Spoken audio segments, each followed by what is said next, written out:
ನಮಸ್ಕಾರ ವೀಕ್ಷಕರೇ, ನಾನು ತನಸಿಂಕೋಟೆ, ರಾಜ್ಯ ಪ್ರಧಾನ ಕಾರ್ಯದರ್ಶಿ, ಕರ್ನಾಟಕ ರೈತ ಹಸಿರು ಸೇನೆ. ಇದು KRHS ಚಾನೆಲ್. ಮೈಸೂರು ಜಿಲ್ಲೆಯ ಎಚ್ಚರಿಗುಡ ತಾಲೂಕಿನ ಬೆಳತೂರು ಕಾಲೋನಿಯ ಹೆಬ್ಬಳಕಡೆ ಜಲಾಶಯದ ವ್ಯಾಪ್ತಿಯಲ್ಲಿ ಈಗ ಸಂಘರ್ಷದ ವಾತಾವರಣ ನಿರ್ಮಾಣವಾಗಿದೆ. ರೈತ ಸಮುದಾಯದ ಜೀವನಡಿಯಾಗಿರುವ ಸರ್ಕಾರಿ ಸೊತ್ತನ್ನು ಅಕ್ರಮವಾಗಿ ಬಳಸುತ್ತಿರುವ ಭೂಮಾಫಿಯಾದ ವಿರುದ್ಧ ಕರ್ನಾಟಕ ರೈತ ಹಸಿರು ಸೇನೆ ಈಗ ಅಧಿಕೃತ ಸಮರ ಸಾರಿದೆ. ತಾಲೂಕು ಆಡಳಿತ ಕಚೇರಿ ಮತ್ತು ನೀರಾವರಿ ಇಲಾಖೆಯ ಮೆಟ್ಟಿಲೇರಿದ ರೈತರು ಅಕ್ರಮ ಒತ್ತುವರಿ ಕುರಿತು ಅಧಿಕೃತ ದಾಖಲೆಗಳ ಸಮೇತ ದೂರು ನೀಡಲಾಗಿದೆ. ಅಧಿಕಾರಿಗಳ ವಿಳಂಬ ನೀತಿಯನ್ನು ಖಂಡಿಸಿ ರೈತ ಮುಖಂಡರು ಸಮಾಧಾನದಿಂದ ಕೇಳುವ ಕಾಲ ಮುಗಿಯಿತು, ಇನ್ನೇನಿದ್ದರೂ ಸ್ಥಳದಲ್ಲೇ ತೀರ್ಮಾನ ಆಗಬೇಕೆಂದು ಅಧಿಕಾರಿಗಳ ವಿರುದ್ಧ ಗುಡುಗಿದರು. ಕೂಡಲೇ ಅಧಿಕಾರಿಗಳು ಸ್ಥಳಕ್ಕೆ ಬಂದು ಸರ್ವೆ ನಡೆಸದಿದ್ದರೆ ಕಚೇರಿಗೆ ಬೀಗ ಹಾಕುವುದಾಗಿ ಎಚ್ಚರಿಸಿದರು.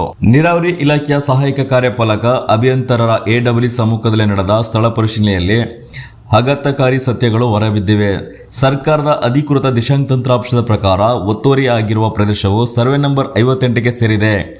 ಆದರೆ ಒತ್ತುವರಿದಾರರು ನೀಡಿರುವ ದಾಖಲೆಗಳು ಸರ್ವೆ ನಂಬರ್ 143 ಅಸ್ತಿತ್ವವಿಲ್ಲದ ಸರ್ವೆ ನಂಬರ್ ಎಂದು AW ಅವರು ತಹಸೀಲ್ದಾರ್ ಅವರಿಗೆ ಫೋನ್ ಕರೆ ಮೂಲಕ ಸ್ಥಳ ಪರಿಶೀಲನೆ ಮಾಡಿ ಮಾಹಿತಿ ನೀಡಿದರು. AW ಅವರು ತಿಳಿಸಿರುವ ಪ್ರಕಾರ ಸವೆ ಗ್ರಾಮದ ವ್ಯಾಪ್ತಿಯಲ್ಲಿ ಸರ್ವೆ ನಂಬರ್ 143 ಎಂಬುದು ಅಧಿಕೃತವಾಗಿ ಅಸ್ತಿತ್ವದಲ್ಲೇ ಇಲ್ಲದಿರುವುದು ಕೇವಲ 1, 2, 11, 12, 13 ಮತ್ತು 14ನೇ ಸರ್ವೆ ನಂಬರ್ಗಳು ಮಾತ್ರ ಎಂದು ಮಾಹಿತಿ ನೀಡಿದರು. ಗುಂಟೆ ಜಮೀನಿನ ಲೆಕ್ಕ ಇಡಬೇಕಾದ ಅಧಿಕಾರಿಯೇ ಕಣ್ಣು ಮುಚ್ಚಿ ಕುಳಿತಿದ್ದಾರೋ ಅಥವಾ ಭ್ರಷ್ಟಾಚಾರದ ಆಮಿಷಕ್ಕೆ ಬಲಿಯಾಗಿದ್ದಾರೋ ಎಂಬ ಪ್ರಶ್ನೆ ಎದ್ದಿದೆ. ಸರ್ಕಾರದ ದಿಶಾಂಗ್ ಆ್ಯಪ್ನಲ್ಲಿ ಸರ್ವೆ ನಂಬರ್ 58 ಎಂದು ತೋರಿಸಿದ್ದರೂ ಅಸ್ತಿತ್ವದಲ್ಲೇ ಇಲ್ಲದ ಸರ್ವೆ ನಂಬರ್ 143ಕ್ಕೆ ದಾಖಲೆಗಳ ಸೃಷ್ಟಿಸಲು ಒಳೊಳಗೆ ನಡೆದ ಫೈಲ್ ಮೂವ್ಮೆಂಟ್ ಯಾರ ಹಂತದಲ್ಲಿ ನಡೆದಿದೆ? ಈ ನಕಲಿ ದಾಖಲೆಗಳ ಸೃಷ್ಟಿಗೆ ಮೊದಲು ಸಹಿ ಹಾಕಿದ ಅಥವಾ ವರದಿ ನೀಡಿದ ಅಧಿಕಾರಿಗಳ ಮೇಲೆ ಕೂಡಲೇ ಕ್ರಿಮಿನಲ್ ಮೊಕದ್ದಮೆ ದಾಖಲಾಗಬೇಕು ಎಂದು ರೈತ ಸಂಘಟನೆ ಆಗ್ರಹಿಸಿದೆ. ದಾಖಲೆಗಳ ದುರುಪಯೋಗ. RTCಯಲ್ಲಿ ಸ್ಪಷ್ಟವಾಗಿ ಸರ್ಕಾರ ಎಂದು ನಮೂದಿಸಿರುವ ಜಾಗಕ್ಕೆ ಖಾಸಗಿ ವ್ಯಕ್ತಿಗಳ ಹೆಸರಲ್ಲಿ ದಾಖಲೆ ಸೃಷ್ಟಿಯಾಗಿರುವುದು ಭ್ರಷ್ಟಾಚಾರದ ಪರಮಾವಧಿ. ಅಧಿಕಾರಿಗಳ ಶಾಮೀಲು. ನಕಲಿ ದಾಖಲೆಗಳಿಗೆ ಸೃಷ್ಟಿಸಲು ಸಹಕರಿಸಿದ ಮತ್ತು ಆಮಿಷಕ್ಕೆ ಒಳಗಾಗಿ ಸರ್ಕಾರಿ ಸ್ವತ್ತನ್ನು ಕೊಳ್ಳೆ ಹೊಡೆಯಲು ಬಿಟ್ಟ ಪ್ರತಿಯೊಬ್ಬ ಅಧಿಕಾರಿಯ ವಿರುದ್ಧ ತನಿಖೆ ನಡೆಯಲೇಬೇಕಾಗಿದೆ. ಸರ್ಕಾರಿ ಜಲಾಶಯದ ಜಾಗದಲ್ಲಿ JCB ಬಳಸಿ ಅಕ್ರಮವಾಗಿ ಮಣ್ಣು ಎತ್ತುತ್ತಿರುವವರ ಹಿಂದೆ ಕೆಲವು ಭ್ರಷ್ಟ ಅಧಿಕಾರಿಗಳ ಹಸ್ತವಿರುವುದು ಸ್ಪಷ್ಟವಾಗಿದೆ. ಕರ್ನಾಟಕ ರೈತ ಹಸಿರು ಸೇನೆ ಇದನ್ನು ಮೂಕ ಪ್ರೇಕ್ಷಕವಾಗಿ ನೋಡುವುದಿಲ್ಲ. ರಾತ್ರೋರಾತ್ರಿ ಸರ್ಕಾರಿ ದಾಖಲೆಗಳನ್ನು ಬದಲಾಯಿಸಿದ ಅಧಿಕಾರಿಗಳ ಮೇಲೆ ಕೂಡಲೇ ಶಿಸ್ತು ಕ್ರಮ ಜರುಗಬೇಕು. ತಕ್ಷಣವೇ ವೈಜ್ಞಾನಿಕ ಸರ್ವೆ ನಡೆಸಿ ಡ್ಯಾಂನ ಸುತ್ತಲೂ ಗಡಿಗಲ್ಲು ಗುರುತಿಸಿ ಒತ್ತುವರಿ ತೆರವುಗೊಳಿಸದಿದ್ದರೆ ತಾಲೂಕು ಆಡಳಿತ ಕಚೇರಿಗೆ ಬೀಗ ಜಡಿಯುವ ಮೂಲಕ ಉಗ್ರ ಪ್ರತಿಭಟನೆ ನಡೆಸಲಾಗುವುದು. ಕೇವಲ ತಾಲೂಕು ಆಡಳಿತವಲ್ಲ, ಈ ಹಗರಣದ ವ್ಯಾಪ್ತಿ ದೊಡ್ಡದಾಗಿರುವುದರಿಂದ ಜಿಲ್ಲಾ ಅಧಿಕಾರಿಗಳು ಮಧ್ಯ ಪ್ರವೇಶಿಸಿ ಸಮಗ್ರ ತನಿಖೆ ನಡೆಸಬೇಕು. ರಾತ್ರೋರಾತ್ರಿ ಸರ್ಕಾರಿ ದಾಖಲೆಗಳು ಹೇಗೆ ಖಾಸಗಿಯವರ ಪಾಲಾದವೋ, RTCಯಲ್ಲಿ ಸರ್ಕಾರಿ ಎಂದಿದ್ದ ಜಾಗಕ್ಕೆ ನಕಲಿ ವಾರಸುದಾರರು ಹುಟ್ಟಿಕೊಂಡಿದ್ದು ಹೇಗೆ ಎಂಬ ಪ್ರಶ್ನೆಗಳಿಗೆ ಜಿಲ್ಲಾ ಅಧಿಕಾರಿಗಳ ವಿಶೇಷ ತಂಡವೇ ಉತ್ತರ ಹುಡುಕಬೇಕಾಗಿದೆ. ಹೆಬ್ಬಳಕಡೆ ಡ್ಯಾಮಿನ ಅಸ್ತಿತ್ವವನ್ನು ಉಳಿಸಿಕೊಳ್ಳಲು ಕರ್ನಾಟಕ ರೈತ ಹಸಿರು ಸೇನೆ ಈಗ ಕಾನೂನುಬದ್ಧ ಮತ್ತು ಸಾಂಘಿಕ ಹೋರಾಟಕ್ಕೆ ಸಜ್ಜಾಗಿದೆ. ಇದು ಕೇವಲ ಆರಂಭ ಮಾತ್ರ. ಭ್ರಷ್ಟಾಚಾರದ ಬೇರುಗಳನ್ನು ಕಿತ್ತೆಸೆಯುವವರೆಗೂ ಎಚ್ಚರಿಕೋಟೆಯ ಮಣ್ಣಿನ ಮಕ್ಕಳು ಶ್ರಮಿಸುವುದಿಲ್ಲ. ಅಧಿಕಾರಿಗಳೇ ಎಚ್ಚರ. ಈ ಹೋರಾಟ ನೇತೃತ್ವವನ್ನು ಕರ್ನಾಟಕ ರೈತ ಹಸಿರು ಸೇನೆಯ ಸಂಸ್ಥಾಪಕರು ರಫೀವುಲ್ಲಾ ಹಾಗೂ ರಾಜ್ಯಾಧ್ಯಕ್ಷರಾದ ಪಿಂಜಾಳಿ ನಾಗರಾಜಗೌಡರು ವಹಿಸಿದರು. ಇವರೊಂದಿಗೆ ರಾಜ್ಯ ಯುವ ಘಟಕದ ಅಧ್ಯಕ್ಷರು ಗಂಗಾಧರ ಗೌಡ, ಜಿಲ್ಲಾ ಅಧ್ಯಕ್ಷರು ಗಣೇಶ್, ಜಿಲ್ಲಾ ಸಂಚಾಲಕ ಶಶಿಕುಮಾರ್, ತಾಲೂಕು ಅಧ್ಯಕ್ಷರು ಬೂದೂರ್ ಮಹಾದೇವ್, ತಾಲೂಕು ಯುವ ಘಟಕ ಅಧ್ಯಕ್ಷ ಶಫಿ, ತಾಲೂಕು ಯುವ ಘಟಕ ಕಾರ್ಯದರ್ಶಿ ಶಿವಮೂರ್ತಿ ಅವರು ಸಕ್ರಿಯವಾಗಿ ಭಾಗವಹಿಸಿದರು. ತಾಲೂಕು ಘಟಕ ಹಾಗೂ ಗ್ರಾಮ ಘಟಕದ ಪದಾಧಿಕಾರಿಗಳು ಹಾಗೂ ಗ್ರಾಮಸ್ಥರು ಒಟ್ಟಿಗೆ ಸೇರಿ ಸರ್ಕಾರಿ ಜಾಗದ ಅಕ್ರಮ ಒತ್ತುವರಿ ವಿರುದ್ಧ ಬೃಹತ್ ಪ್ರತಿಭಟನೆ ನಡೆಸುವ ಮೂಲಕ ಸರ್ಕಾರಿ ಜಮೀನು ಉಳಿಸಲು ಅಹೋರಾತ್ರಿ ಹೋರಾಟದ ಕಿಚ್ಚು ಹಚ್ಚಿದರು.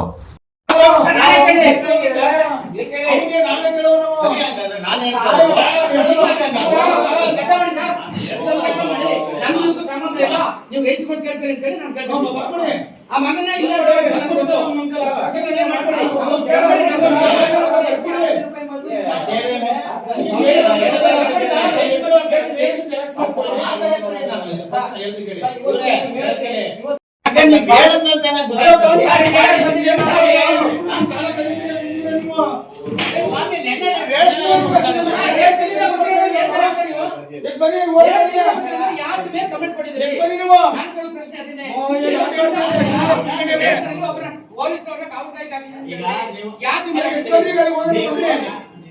ನಮ್ಮ ಆಫೀಸಿಂದ ತಪ್ಪಂತ ಹೇಳಿದ್ರೆ ಸಪೋಸ್ ನಾನೇನಾದ್ರೂ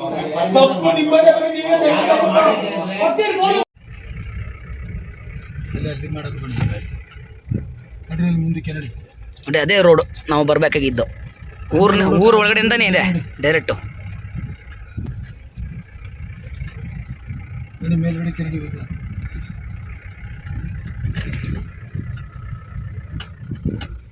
ಲೆಫ್ಟ್ ಹೋಗು.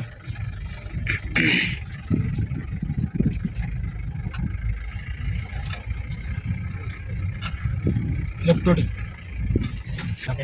ಸರ್ ಇದು ಫುಲ್ ಕೆರೆ ಬಾಂಡ್ ಸರ್, ಇದು ಫುಲ್ ದೊಡ್ಡ ಕೆರೆ ಬಾಂಡ್, ಇದು ಕಂಪ್ಲೀಟಾಗಿ ಮುಚ್ಚಿರೋದು. ಮಿನಿಮಮ್ ಅಂದರೆ 8 ಅಡಿ ಹೈಟ್ ಮೇಲೆ ಇದೆ.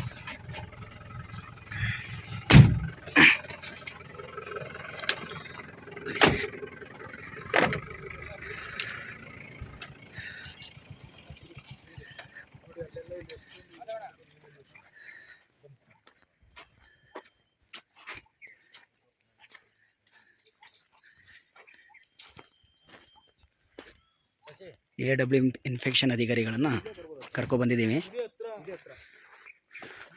ನೋಡಿ, ಸಾವಿರಾರು ಲೋಡ್ ಮಣ್ಣನ್ನು ತೆರಿಗೆ ಮಾಡಿದ್ದಾರೆ. ಆ ಸೈಡ್ದು ಮಣ್ಣು ಹೊಡಿತಾವ್ರಲ್ಲ, ಅಲ್ಲಿ ರಸ್ತೆ ಮಾಡ್ಕೊಂಡವ್ರೆ. ನಮ್ಮೂರು ರಸ್ತೆ ಅದನ್ನು ಮಾಡವ್ರ. ಅಲ್ಲಿ ರಸ್ತೆ ಮಾಡ್ಕೊಂಡವ್ರೆ ಟ್ಯಾಟ್ರಿ ಅಲ್ಲಿ. ಎಂಥ ಕಿಲಾಡಿಗಳು.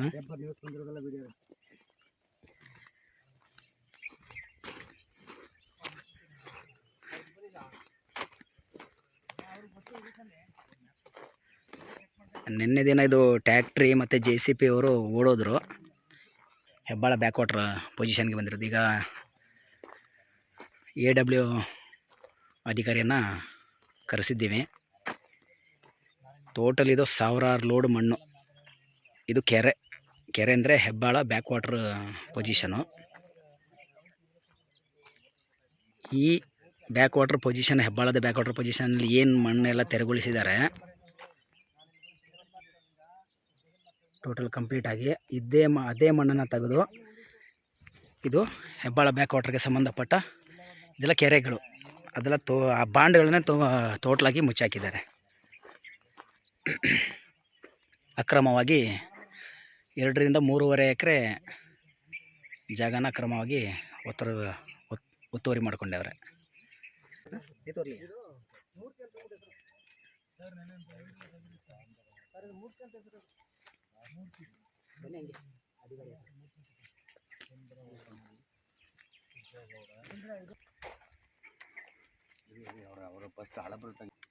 ಸರ್ಕಾರಿ ಗೋಮಾಳ ಅಂದ್ರೆ ಅಲ್ಲಾಯ್ತು. ನೋಡಿ ಆ ಕಡೆ ದೇವಸ್ಥಾನ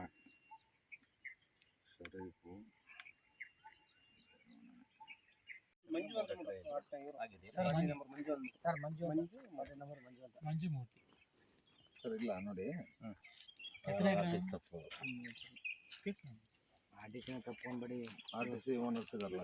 ಈಗ ನಾನು ನೋಡ್ತಾ ಇದ್ದೀನಿ ಒಂದು ಕಡೆ. ನಾವು ನೆನೆ ದಿಶಾಂತಲ್ಲಿ ಚೆಕ್ ಮಾಡಿದೆ ಸರ್. ಇದು ತೋರಿಸ್ತಾರೆ, ಶೂನ್ಯ ಆಯ್ತಲ್ಲ. ಅದೇ ಇದನ್ನ ತೋರಿಸ್ತಾ ಇಲ್ಲ, ಇದನ್ನ ತೋರಿಸ್ತಾನೆ ಇಲ್ಲ, ಅದು ನೆನೆ ಸರ್ ನಾವು ಚೆಕ್ ಮಾಡಿದ್ವು. ನಾನು ವೆರಿಫಿಕೇಶನ್ ಮಾಡಿದೆ ಸರ್. ಈಗ 58ನೇ ಉಂಡೆ ಸರ್ ನಂಬರ್. ಯಾಕಂದ್ರೆ ಸರ್ಕಾರಿ ಯಾವ್ದು ಆಗಿಲ್ಲ ಸರ್. ಇವ್ರು ಯಾರು ಸುಂದರ ಅಂತ ಇದ್ದಾರೆ ಒಬ್ರು, ಅವ್ರದ್ದು ತೋಟ ಬಂದಿದೆ. ಹೌದು ಸರ್. ಸ್ವಲ್ಪ ನಾವು ಕೆರೆ ನೀರು ಬಂದ್ರೆ ಅವ್ರ ಜಮೀನಿಗೆ ನುಗ್ಗಿಬಿಡುತ್ತೆ. ಪಕ್ಕದಲ್ಲಿ ತೋಟ ರಿಪೋರ್ಟ್ ಮಾಡಿ ಸುಂದರ. ಹೌದು, ಅಲ್ಲಿ ಪಕ್ಕದಲ್ಲಿ ಸರ್ಕಾರಿ ಗೋಮಾಳ ಆಗ್ತಿದೆ. ಸುಂದರ ತೋಟ ಗೋಮಾಳ 58. ಈಗ 58 ಎಲ್ಲ ಒಂದುಂಡೆ. ಈ ಸರ್ವೆ ನಂಬರ್ ಗ್ರಾಮ ಇದೆ, ಇದು 58 ಬರ್ತದೆ. ನಾವು ಅದನ್ನ ಆಮೇಲೆ ನಮಗೆ ನಾವೇನ್ ಹೇಳ್ತಾ ಇದೀವಿ ಅಂದ್ರೆ, ಇಲ್ಲಿ ನಿಮ್ ಕಣ್ಣಾರ ನೋಡಕ್ಕೆ ಏನು ಕರ್ಕೊಬಂದು ಅಂದ್ರೆ, ನೋಡಿ ಅಲ್ಲಿ ಆ ಗುಂಡಿಲಿ ತೆಗ್ದವ್ರೆ, ಅಲ್ಲಿಂದ ಇಲ್ಲಿ ಹೊಡೆದವ್ರೆ ಅಂದ್ರೆ ಇದನ್ನ ಯಾವ ರೀತಿ ಬಿಡಕ್ಕಾಗುತ್ತೆ? ಇಲ್ಲಿ ಅಕ್ಕಪಕ್ಕ ಅಧಿಕಾರಿ ಈಗ ನಿಮಗೆ ವಿಚಾರ ಗೊತ್ತಿಲ್ಲ ಅಂದ್ಮೇಲೆ ನಾ ಇನ್ನೇನ್ ಮಾಡಕ್ಕಾಗುತ್ತೆ ಹೇಳಿ? ನಮ್ಮ ರೈತರು ಹಾಕೊಂಡ್ರೆ ಎಷ್ಟು ಸರ್ 16 ಇಲ್ಲಿಂದ ಹೊಡೆದು ಇಲ್ಲಿ ಹಾಕ್ಯವ್ರೆ. ಈಗ ಆ ಭಾಗದೆಲ್ಲ ಆ ಕಡೆಯಿಂದ ಆ ಸೈಡ್ ಹೋಗ್ತಾ ಇದೆ.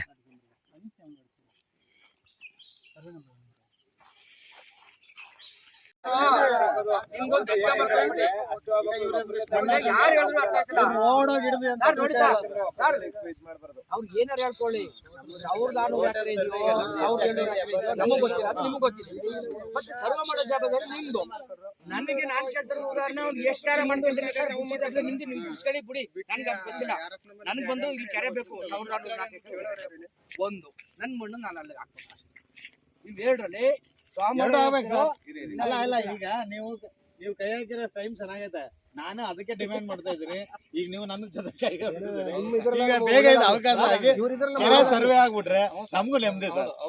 ನಾವು ಈಗ ಬೌಂಡ್ರಿ ಕಲ್ ನಡೆಸೋದಕ್ಕೆ ರೆಡಿ ಮಾಡ್ತಾ ಇದ್ದೀವಿ. ನಾನು ಹೇಳ್ತೀನಿ ತಹಸೀಲ್ದಾರ್ ಅವ್ರು ಮಾತಾಡ್ತಾರೆ ಸರ್. ಸರ್ ನಮ್ಮ ತಾರ್ಕ AWS ಸರ್ ಸರ್ ಅದೇ ಸರ್, ಈಗ ಸ್ಪಾಟ್ ಹೇಳಿದ್ರಲ್ಲ ಸರ್, ಸ್ಪಾಟ್ ಬಂದಿದೆ. ಅವರು ಮಣ್ಣನ್ನ ಮೇಲಕ್ಕೆ ತೆಗೆದು ಹಾಕೊಂಡಿದ್ದಾರೆ ಸರ್. ಒಂದು ಅದು ಇಲ್ಲಿಗಲ್ ಆಗಿ ಅದು ಒಂದು ಸರ್. ಎರಡನೇದು ಅದು ಸರ್ವೆ ನಂಬರ್ 58 ಬರ್ತಾ ಇದೆ ಸರ್. ಆದರೆ ಅವ್ನ ಜಮೀನ್ ಹತ್ರ ನಿಂತ್ಕೊಂಡು ನಾವು ದಿಶಾಂಕಲ್ ಓಪನ್ ಮಾಡಿದ್ರೆ ಸರ್ವೆ ನಂಬರ್ 58. ಆದರೆ ಅವ್ರು RTC ತೋರಿಸ್ತಾ ಇರೋದು ಸರ್ವೆ ನಂಬರ್ 143. ಆದರೆ ಆ ಸರ್ವೆ ನಂಬರ್ 143 ಸವ್ಯ ಗ್ರಾಮದಲ್ಲಿ ಇಲ್ವೇ ಇಲ್ಲ ಸರ್. ಉಂಡೆ ಸರ್ವೆ ನಂಬರ್ ಇರೋದು 1, 2, 11, 12, 13, 14 ಇಷ್ಟು ಮಾತ್ರ ಉಂಡೆ ಸರ್ವೆ ನಂಬರ್ ಇದೆ. ಬೇರೆ ಸರ್ವೆ ನಂಬರ್ ತೋರಿಸ್ತಾ ಇಲ್ಲ. ಈಗ ಅವ್ರ ಹೆಸರಲ್ಲಿರೋಂಥ ಸರ್ವೆ ನಂಬರ್ 143, ಪಟ್ಟ ಬಂದು ಸರ್ಕಾರಿ ಅಂತಿದೆ. ಈಗ ಅದಕ್ಕೆ ಸರ್, ಈಗ ತಾವು ನಮಗೆ ಜಮೀನ್ ವಿಷಯದಲ್ಲಿ ಕ್ಲಾರಿಟಿ ಕೊಟ್ಟರೆ ಸರ್, ನಾವು ಈಗ ಅದು ಮೈನಿಂಗ್ದು ಮತ್ತು ಇಲ್ಲಿಗಲ್ ಆಕ್ಟಿವಿಟೀಸ್ ಮೇಲೆ ನಾವು ಅವ್ರ ಮೇಲೆ ಕ್ರಿಮಿನಲ್ ಕೇಸ್ ಹಾಕೋದಕ್ಕೆ ಸುಲಭ ಆಗುತ್ತೆ sir. Yes sir.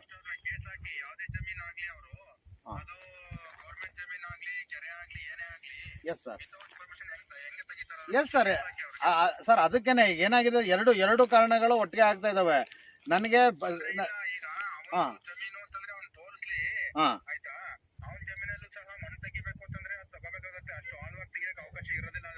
Yes sir. Yes sir. ಅದೇ ಸರ್, ತಾವು ಈಗ ನಮಗೆ ಒಂಚೂರು ಸರ್ವೇಯರ್ನ ಜೊತೆ ಕೊಡ್ಬೇಕು sir. Yes sir. Yes sir. Okay, thank you sir.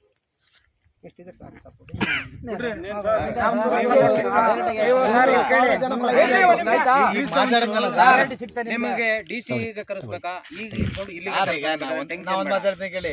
ನೀವು ಬಂದಾಗ ಏನಂದ್ರಿ, ತಹಸೀಲ್ದಾರ್ ಅವರು ನಮಗ್ ಸಂಬಂಧಪಟ್ಟ ನಾನು ಹೇಳ್ದು ಸರ್. ಈಗೇನಾಯ್ತು ನಾನು ಹೇಳ್ಬಿಟ್ಟು ಒಂದೇ ಮಾತು ಹೇಳ್ಬಿಡೋದಲ್ಲ, ನಮ್ದಲ್ಲಪ್ಪ ಇದು ನಿಮ್ದು. ಫೋನ್ ಬಂದಿದ್ದ ಬರೀ ಸರ್ ಫೋನ್ ಮಾಡಿದ್ರು ಈ ತರ ನಾನು ಹೇಳ್ತೀನಿ ಬಿಡಿ ಅಂದ್ರು. ಸರ್ ನನಗೆ ಮಾಧವ್ ಅವ್ರು ಫೋನ್ ಮಾಡಿದ್ರು, ಮೈಸೂರಿಂದ ಕಂಪ್ಲೇಂಟ್ ಕೊಟ್ಟಿದ್ದೀನಿ, ನಮ್ಮ ಹುಡುಗರು ಹೋಗ್ತಾ ಇದ್ರೆ ನಾನು ಮೀಟಿಂಗ್ ಅಲ್ಲಿ ಇದೀನಿ ಸರ್ ಅಂತ ಹೇಳಿದೆ. ನೋಡ್ರಿ ಅದೇನಿದೆ ನೋಡ್ರಿ ಅಂತ ಹೇಳಿದ್ರು. ಮಾತಾಡಿದ್ರು. ಈಗ ಇಲ್ಲೇನೆ ನಿಮ್ಗೆ 2 ಮಾತನ್ನು ನೀವು ಕೇಳಿದಿರಿ. ನಿಮ್ಗೆ ಖುದ್ವಾಗಿ ಈಗ ಫೋನ್ ಮಾಡಿ ಸ್ಪಾಟ್ಲಿಂದ ಫೋನ್ ಮಾಡಿದ್ರೆ ಆಯ್ತು.